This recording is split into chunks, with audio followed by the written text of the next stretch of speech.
亲爱的弟兄姐妹，大家平安。愿主耶稣基督所赐给世人的一切属灵的恩典，临到各位弟兄姐妹的生命以及你的家庭。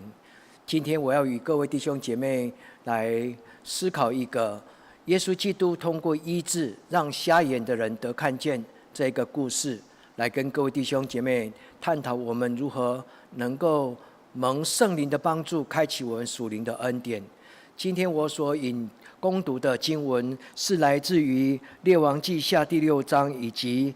约翰福音第9章。在新旧约里面就记载了神开启了世人的眼睛，人的属灵的眼睛被打开，就能够看见什么呢？愿在今天的礼拜当中，我们通过这个圣经里面所记载的应许跟所发生奇妙的事情，来为我们自己的生命来做祷告。让我们跟神呼求说：主啊，求你开启我的眼睛，让我在你的面前拥有一个充满了睿智明亮的生命。各位弟兄姐妹，今天旧约的列王记下第6章，它记载了一个以利沙为他的仆人祷告的事情。当以色列人遇到了生命的危机，就是亚兰王来攻打以色列人，在兵荒马乱，在充满了生命危险的这个时刻，以利沙求上帝开启他身边的人，特别是他的仆人，开启他的眼睛，能够看见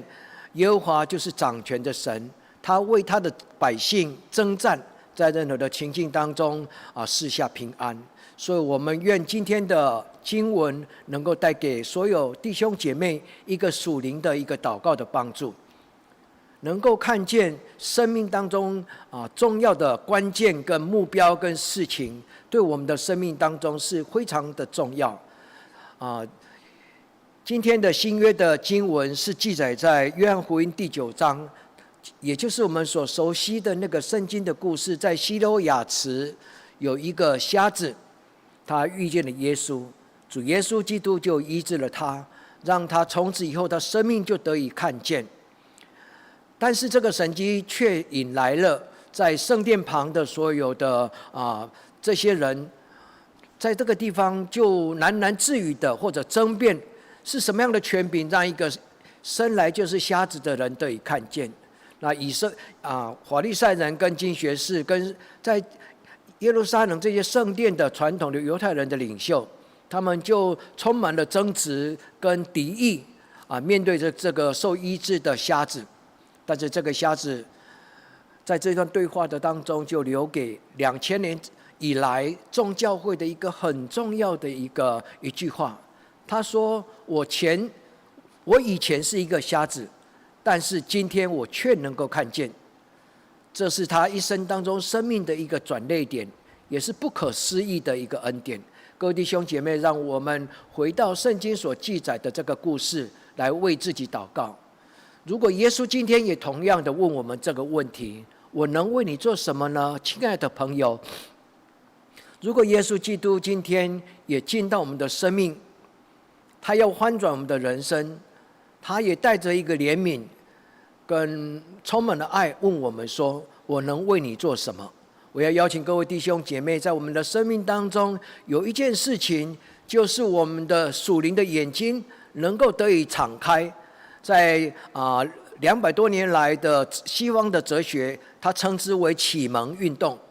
就是开启人在一个没有科学、没有理性的思维的时代，人的眼睛被打开，然后就由一种迷信的世代变成一个充满了理智跟科学的世代。如果耶稣今天也问我们说：我能为你做什么？让我们在神的主耶稣基督的面前，我们就带着一种渴慕也感恩的心，跟主耶稣说：主耶稣，愿我能够有一个属灵的眼睛，能够参透这世界上属天属地的智慧。愿主耶稣基督所带给西罗亚池这个瞎子的一个祝福，今天也进到每一个弟兄姐妹。信仰最可贵，不只是神迹奇事，信仰最可贵是将真理的光就带到人的生命当中，从此以后人就得自由。真理在哪里，哪里就得自由。圣灵在哪里，哪里就得自由。主耶稣基督按手在瞎眼的人、瞎子的眼睛，从此以后，那个眼睛就被打开，就如同那个帕子阻挡着世人认识神的荣耀，那一个帕子就被主耶稣基督的救恩所敞开。愿我们在今天的礼拜当中，我们所朗读的所有这些旧约、新约的这些故事，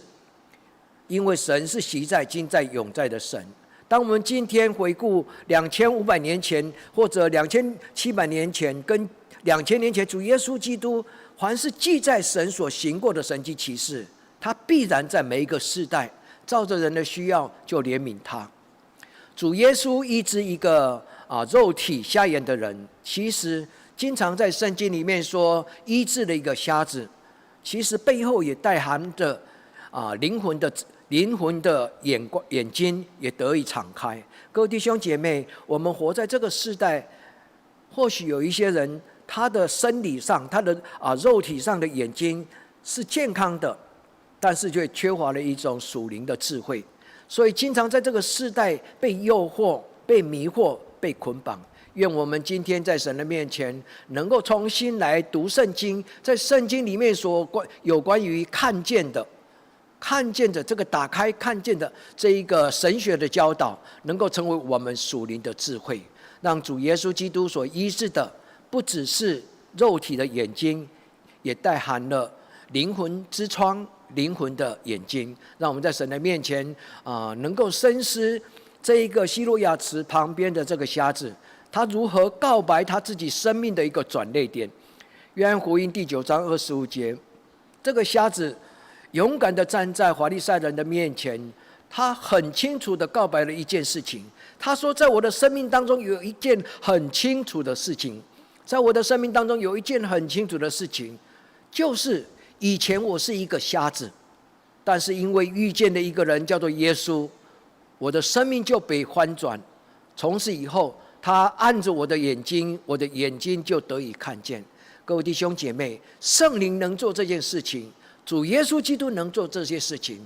三位一体的天父上帝也能够做这一件事情。让我们在今天领受这个恩典，能够看见上帝在我们生命当中他的奇妙的安排跟他的计划，本身就是一个恩宠，就是一个属灵的奥秘，也是一个恩典。各位弟兄姐妹，在这个礼拜当中，我们重新在神的面前求神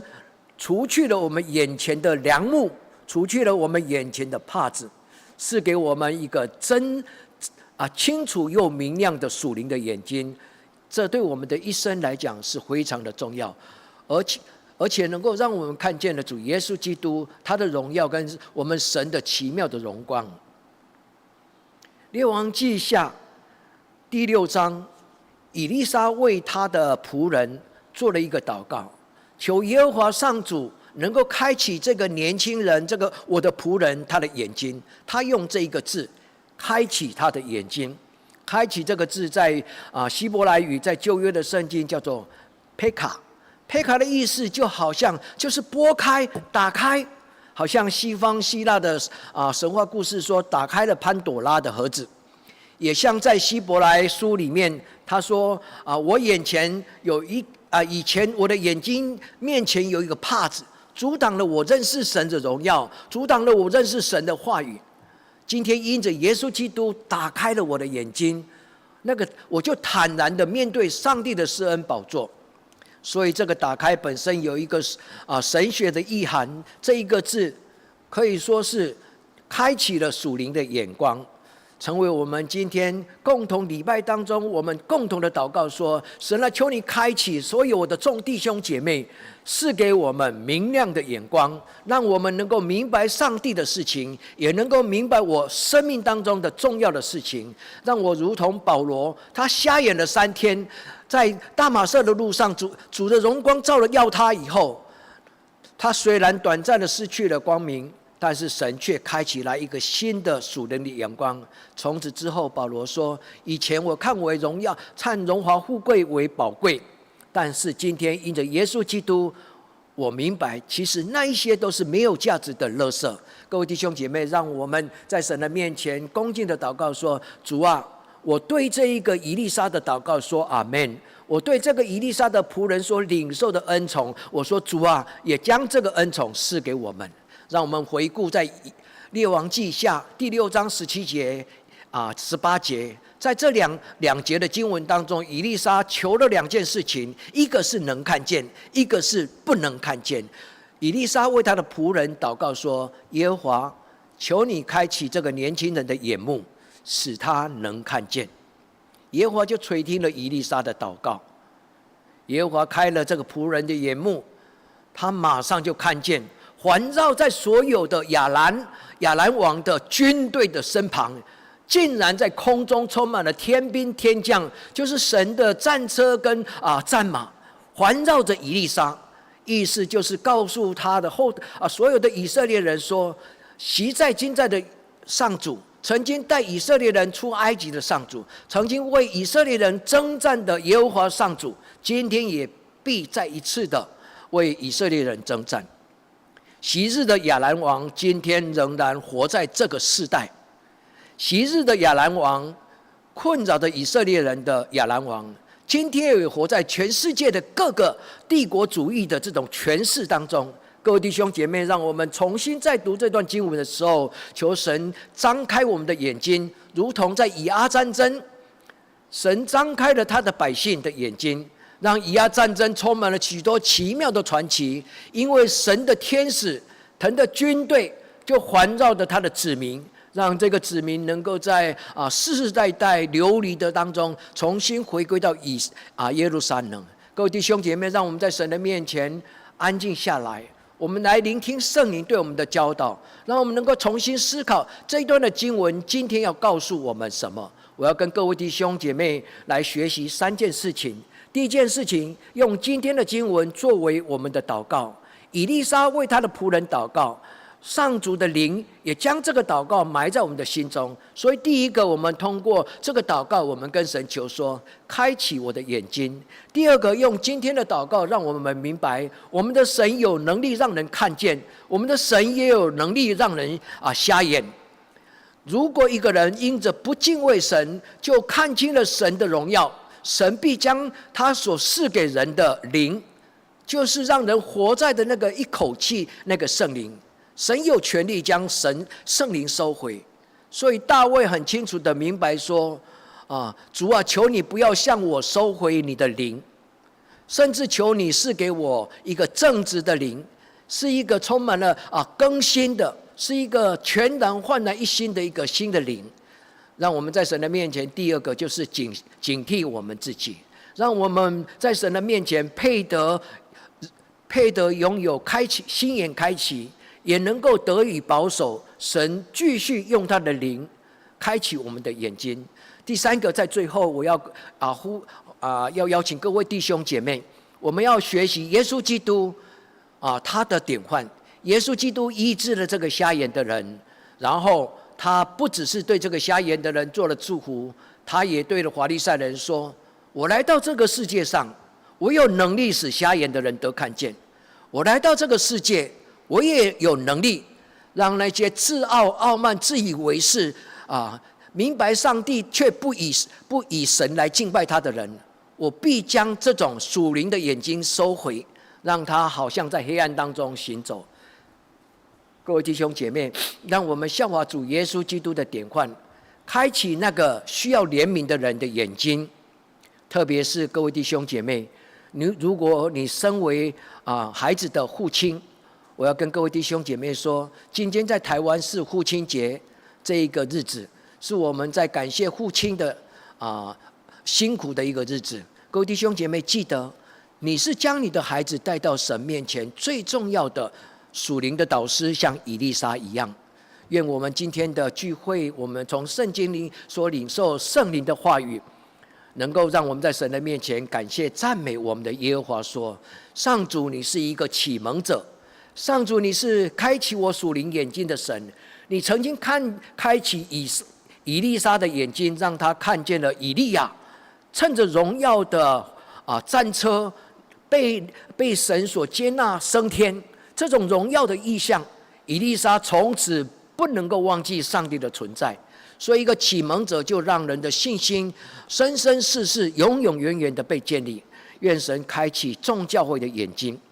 让我们在黑暗的世代看到上帝的明光，让我们在这个黑暗的世代将上帝的明光照耀出来。求主赐给我们生命之光新的视野。所以今天首先我要跟各位弟兄姐妹发出我们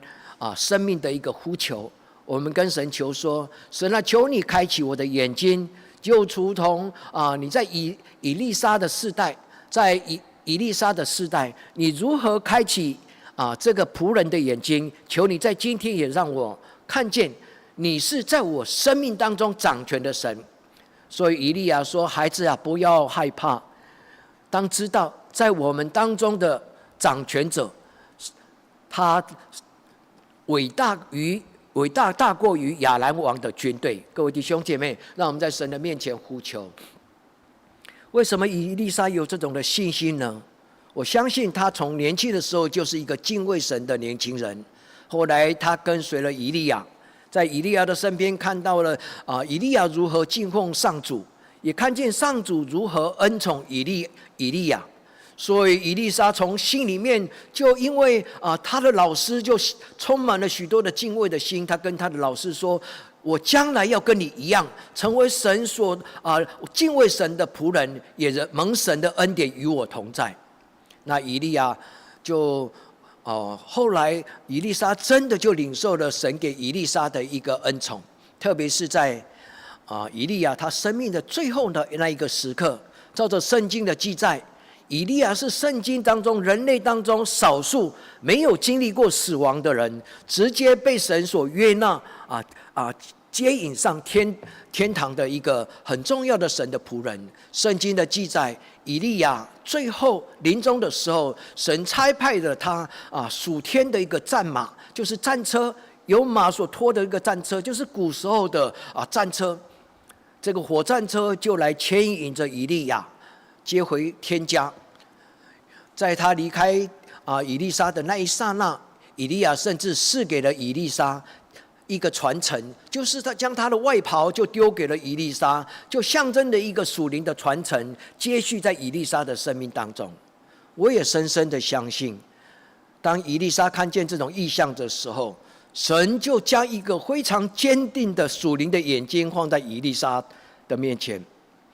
这也难怪，当他的仆人以利沙的仆人心中充满了恐惧的时候，以利沙充满了一个绝对的信心，就告诉他的孩子说：“孩子啊，不要害怕，因为与我们同在的上帝何等的伟大。”所以他就为这一个年轻的仆人做了一个祷告，说：“求耶和华上主，你开启了我的仆人他的眼光。”愿这一个祷告跟宣告，在世世代代每一个信心软弱的人都得到神的悦纳跟神的祝福，让神开启我们的眼睛，让我们知道我们所敬拜的上帝，他是一个创造的主，他是一个救恩的主，他也是一个带领人迈向永生的一个圣灵。让我们在神的面前看到古老的这个故事，以利沙跟以利亚告别的时候，他看到的这个异象，愿这个异象世世代代让渴望看见上帝的人能够看见到掌权的耶和华的上主。所以我们就能够在恐惧的时候安静的站立在神的面前，重新的在朗读在摩西的世代，神给摩西跟以色列人的一个应许，说摩西就告诉他的弟兄姐妹说：“耶和华必为我们征战。”我的亲爱的同胞，我亲爱的弟兄姐妹，带领我们离开埃及的耶和华，他必为我们征战。他岂不是带领我们穿越红海？他岂不是带领我们在旷野40年的神吗？要安静，不要恐惧当中随便的埋怨，让我们在神的面前能够同样的领受这种安慰，如同以利沙也安慰了他身边的孩子说：“不要惧怕，与我们同在的。”各位弟兄姐妹，让我们按手在我们自己的胸坎里面，让我们在这新房当中做一个宣告的祷告。亲爱的圣灵，你曾经进入到以利沙的信心当中。亲爱的圣灵，你曾经开启了以利沙仆人的眼睛。亲爱的圣灵，今天求你降临在我的家庭跟我的教会，让我们知道你昔在、今在、永在，你与我们同在。各位弟兄姐妹，让我们在神的面前得以敞开，能够认识这一个我们以往从未曾看见的上帝。让我们今天用一个属灵的眼睛，能够看见满山的火车火马环绕着我们，不只是环绕着以利沙，不只是环绕着以色列人主的全能、主的荣耀也必环绕在我们的生命的当中。这是一个非常重要的一个信心。让我们在神的面前等候，让我们在圣灵里面祷告，让我们在圣灵的帮助当中重新确立说，我们所在在礼拜当中所见证的这个看不见的耶和华上帝，他是又真又活的上帝。让我们在神的面前，就如同以色列人，当他们在讲到历史的经验的时候，他们有一句非常重要的信仰的告白说：你们当知道我是耶和华。以色列人就说哈利路亚，你们当知道我是上主耶和华。以色列人就说哈利路亚，上主我们赞美你。各位弟兄姐妹，让我们在神的面前说，神唯有你，唯有你是我的神，是我世世代代我的家族所要敬奉的上主，也是约书亚他的家族说，如果觉得不好，你们可以去敬拜其他的神明，但是至于我跟我的家族，必侍奉耶和华。必侍奉耶和华，这个侍奉在原来的圣经的经文有另外一个意思，就是敬拜。service 在英文 service 它有两个翻译，一个就是 Sunday service 主日崇拜、主日礼拜，另外一个 service 就是一种服事。各位弟兄姐妹，我们在敬拜的当中，我们同心的宣告说，耶和华是我们的神，耶和华是我们的神。所以当我们发出这个祷告的时候，我们应该知道，其实不只是我们肉体的眼睛得以看见。当我年纪渐渐增加的时候，我发觉我的视觉、我的视力慢慢的衰弱，我就必须去眼镜行来配一个老花眼镜。这个老花眼镜又带给我重新看见的一个视野。各位弟兄姐妹，我们灵魂需要有圣灵的帮助，我们的灵魂需要通过圣灵的帮助，我们才能够敞开的眼睛看到神的一切奇妙的作为。所以开启了眼睛，它另外一个意思叫做启蒙。启蒙的意思在原来的圣经的经文，它就是除掉那种虚假，就好像有一个眼罩照在我的眼睛面前，所以我就没有办法很清楚的看见上帝的荣耀。但是当主耶稣基督用他的十字架钉痕的手将这一个眼罩拿开的时候，我就跟神直接的面对面。各位弟兄姐妹，今天的礼拜我们要一起来领受，也一起来呼求，也一起来跟神说，主啊，求你将这种属灵的视野能够赐给我，让我能够返璞归真，让我不再受到阻碍。各位弟兄姐妹，这一个瞎子跟主耶稣跟法利赛人争辩的时候，他讲了一句非常重要的事情，说以前我曾经是一个瞎眼的人，但是如今我能看见。有一件事情，我们生命需要有一件翻转的转捩的故事，我们的生命需要有一件生命被翻转的一个祷告。今天这一个礼拜，这一个祷告，这个时刻，就是我们生命被翻转的时刻。愿我们在神的面前跟主耶稣求说，主耶稣，求你将这一种恩宠，就是让你的属灵的眼睛进到我的生命当中。所以保罗说，主耶稣基督就是那个开启神奥秘的那一把钥匙。主耶稣本身就是一个绝对的关键点，因为他就是上帝，他能够开启我们的眼睛，让我们看见神的奥秘。所以保罗说，当这个主耶稣或者他复活的灵进到我们的生命当中的时候，我们就能够参透神一切的奥秘。各位弟兄姐妹，看见有两个层次，第一个就是看见一个图像，第二个就是解释那个图像。我们看电影也是一样，我们读书也是一样，首先看到的是一个文字，首先看到的是一个图像，但是这个图像对每一个人来讲，可能都带有不同的意涵，那个就是一个解释。当一个基督徒得着圣灵的帮助的时候，神的话语就变成一种带有新的启发跟新的启迪的一个新的属灵的智慧。各位弟兄姐妹，让我们在神的面前就跟神求说，让我不只是看见，而且能够明白；不只是看见，而且能够晓悟，能够领悟神你一切的奥秘。所以我要看见神的荣耀，我要能够明白圣经的真理，我要能够看见我将来的盼望。所以保罗说，如今长存的有信、有望、有爱。属灵的导师说，如今长存的有信，就是信什么呢？信我的上帝是在所有的历史过程当中，他所做的一切伟大的事情，我相信上帝在历史当中所成就的一切美事，今天仍然有可能。这个叫做信仰、信念。如今长存的有爱，有爱是指今天过去有上帝所留下来他奇妙的作为，今天世人要经历到神完全的爱的充满，人在神的爱的里面就得到了力量，就得到了平安，就得到了幸福。所以昔在的神是给人他做起伟大的作为，今天圣灵是给我们上帝无可阻绝的爱。那将来呢？将来神是给我们的长存的望，就是盼望。盼望是指上帝要在将来所要成就的事情。各位弟兄姐妹，让我们主耶稣基督所赐给我们新的属灵的眼光当中，我们不只是看见上帝的荣耀，不只是读得懂圣经的真理，我们更看见了神为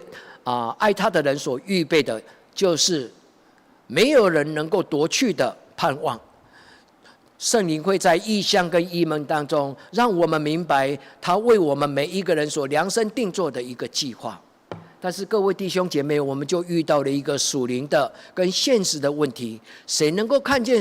上主的作为呢？谁能够看见上帝的作为呢？今天主耶稣基督说，我来到这个世界上使瞎眼看见，我来到这个世界上要使原来肉体眼睛能够看见这个世界上的这些情欲跟荣华富贵，但是却因为他们的属世跟血气，他们就要失去了一个属灵的恩宠。各位弟兄姐妹，神能够看见神的作为呢，让我们在今天学习3个态度，因为上帝要让神谁看见，谁就能够看见，所以这是神的作为。但是人有一个很重要的信仰的态度，就是回应神的呼召。那今天我们既然在以利沙的故事当中，跟那个希罗亚池的瞎子的故事当中，我们明白神能够为人做一种开启启明的一个动作，神他自己是对我们表明他愿意。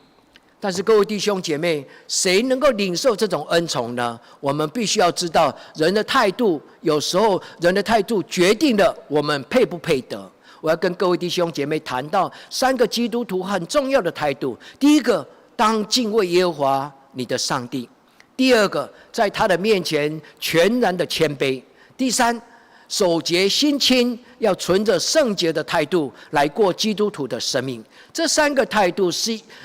瞎眼得以看见最重要的3个态度之一。各位弟兄姐妹，我相信圣灵在陪伴你的过程当中，他会将这个3个很重要的态度解释给你听。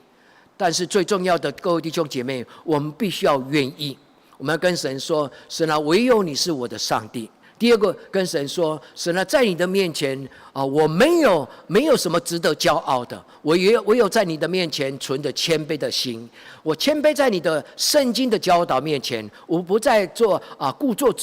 自作主张，不再用自己的这些社会地位学历来过于骄傲。我要在你的面前全然的谦卑跟在顺服。第3个，各位弟兄姐妹，我们的神是圣洁的神，他是忌邪的神，我们岂能用一个带有血气跟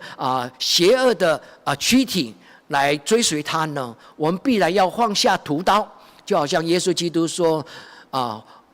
手扶着你向后看的人，被所有的世俗所缠累的人，当知道我们要过圣洁的生命在神的面前。那圣灵就会将神一切的话语。所以大卫说，神的话语就是我脚前的灯，就是路上的光。保罗说，当圣灵讲解给我们听的时候，保罗说，当圣灵讲解神奥秘的事情给我们听的时候，我们就能够明白上帝公义的法则，我们就能明白什么是良善的上帝的心意跟他的原则。各位弟兄姐妹，让我们在今天不只是打开了属灵的眼睛，我们也跟圣灵求说，恳求圣灵赐给我一个能听顺服的耳朵，能够听到顺服的耳朵，让今天的礼拜让我的生命得以翻转。神能够使人看见，他也能够使人瞎眼。各位弟兄姐妹，当戒慎恐惧，在神的面前完全的敬畏上帝，免得当我们得罪上帝之后，神就收回了他的圣灵，让我们在黑暗当中咬牙切齿，被丢弃在门外，如同那个失去了味道的盐，就被丢弃在外面，被人践踏。各位弟兄姐妹，耶稣说，我为了审判，我为了审判，这个是什么意思呢？我为了审判，意思就是我在周末的时候将区别出来，谁是属于神的，谁是背离神的。所以当属神的，他就能够看见上帝的施恩宝座；那些背离神的人，他就成为了瞎眼，他再也没有办法有那种恩宠，能够站立在神施恩宝座前，让我们在神的面前收回自高自傲的心。因为保罗在他罗马书第1章，他讲得非常的清楚，有些人故意的，他明明知道上帝的存在，却故意的否定了上帝的他掌权的他的权柄。各位弟兄姐妹，如果你已经是一个受洗的基督徒，千万不要再回到以往的生活。让我们在神的面前能够带着谦卑跟圣洁的心跟神说，神啊，求你不要向我收回你的圣灵，求上帝帮助我们，免得我们跟这些亚兰王的他的军队以利沙就奉主的名来宣告，这些人将必瞎眼。所以圣经照着以利沙的祷告神就照着以利沙的话语，使这个军队眼目昏迷。眼目昏迷这个字在希伯来语，它有一个很浪漫的一个形容一个字义，叫说好像在一个山谷当中，突然吹来了飘来那个雾气，那个云雾就飘下来，那个充满了那个山谷，所以那个山谷就再也是一个伸手不见五指的一种迷失。所以这种眼目昏灰，就是等于在新约里面说瞎眼的意思。这个字就是一种云雾飘渺阻挡了人能够看不见他所看见的。各位弟兄姐妹，求神在今天的礼拜当中警惕我们，圣灵警惕我们主耶稣基督的宝血再一次的遮盖，让我们远离上帝的愤怒，让我们远离上帝的愤怒。保罗在他的罗马书第1章18节，他谈到了上帝的愤怒。他说，上帝的愤怒将从天而降，要惩罚一切心中无神、行为不义、压制真理的人。不论是政治的体制，不论是一个军国主义的政府，或者一个邪恶的黑暗的社会组织，各位弟兄姐妹，那都是短暂的。因为当神的审判的时候，这一切都不将再存在。如所多玛、蛾摩拉，主的火降临的时候，将毁灭所有的一切不义。愿神与我们同在。在今天，我们不再是神所抛弃的器皿，放弃的孩子。罗马书第1章28节，最后保罗警惕罗马，就是在罗马城的人，他说：你们这些放纵情欲的罗马人，当神的公义审判临到的时候，神会任凭你，意思就是神会放弃你们这些顺从情欲的人，随心所欲，心思败坏。各位弟兄姐妹，耶稣基督已经带我们回归到神他的救恩当中，让我们珍惜，从今时直到永远，从今时直到永远。当我们呼求耶稣基督的这一时刻，直到我们将来见主面的时候，神说：我所爱的孩子，你一生当中坚持得胜，当进来到我的门。各位弟兄姐妹，让我们能够蒙神的喜悦。那最后呢，我要跟各位弟兄姐妹提醒，身为父母的我们有一个责任，就是带领我们的孩子看见上帝的荣耀。我们身为教会的牧长，我身为牧师，你们或许有当中弟兄姐妹，你是已经被按立或者被拣选成为长老执事的人。我们在神的圣洁的团契里面，我们是一个带领人能够真正的看见上主的荣耀的人。各位弟兄姐妹，让我们在今天的这一段经文当中，我们就学习耶稣基督的典范。耶稣基督说：“我来到这个世界上，要使瞎眼得以看见。”我们跟主耶稣说：“求你怜悯我，不再做瞎眼的人，带领瞎眼的人，反而是因为主耶稣基督你的荣耀，让我带领穿戴着你的荣耀，能带领这个黑暗的世代的人，能够看见神的荣耀。我们本身的生命就是一个见证，我们的生活就是一个陪伴跟鼓励。我们的祷告就如同以利沙，能够为我们身边胆怯害怕的孩子做一个宣告的祷告。那我要邀请各位弟兄姐妹，不论你归属哪一个教会，我们在全世界的一个天涯海角任何一个角落，奉主耶稣基督所设立的名，都应该要成为帮助人见到上帝的一个教会。这是我们的心愿。让我们在神的面前，我们跟神说：神啊，我听到耶稣基督的典范，我愿能够成为带领瞎眼的人看见你的荣耀的人。主耶稣，愿你的荣耀，因为你是世界的光，愿你的光能够充满了众教会，从今天直到永远。各位弟兄姐妹，这是神所喜悦的事情。让今天的敬拜当中，我们第一个为自己祷告说：求神开启我的眼睛。第二个，我为自己的生命做一个警醒的祷告，求圣灵保守我，经常责备我，经常扎我的心，教导我，让我能够存敬畏的心，存一个谦卑的心，存一个圣洁的心，免得我得罪了神。最后呢，我们将自己献为活祭，跟神说：神，我如同无饼二鱼。如果你愿意的话，求神让我如同灯台，你点亮我的生命，就将我摆在一个暗室的里面，就将我摆在一个黑暗的社会团体的里面，让我在一个黑暗的团体里面为你来发光。哈利路亚！愿神的荣耀与我们同在。我们同心来祷告。开启以利沙跟他的仆人眼光的上主，求你今天仍然掌权，在全地全世界，让你的荣耀被看见。主耶稣基督就曾经医治瞎眼的救主耶稣基督，求你今天按手在你自己的众教会，让你的众教会的属灵的眼睛跟大门得以敞开，让众教会的大门得以敞开之后，让你的荣耀就从你的圣会属灵的团体得以能够穿透到这个黑暗的世代。主耶稣，让我们成为你的见证人，能够带领瞎眼的人得看见。愿你的话语今天就被铭刻在每一个被你所蒙召于你被你拣选的仆人，让所有仆人到处举起祷告的双手，为这个世界的瞎眼做宣告，也举起这种祝福的宣告的手，来为这个黑暗的世代做宣告。愿神的荣耀从今时直到永远。阿们。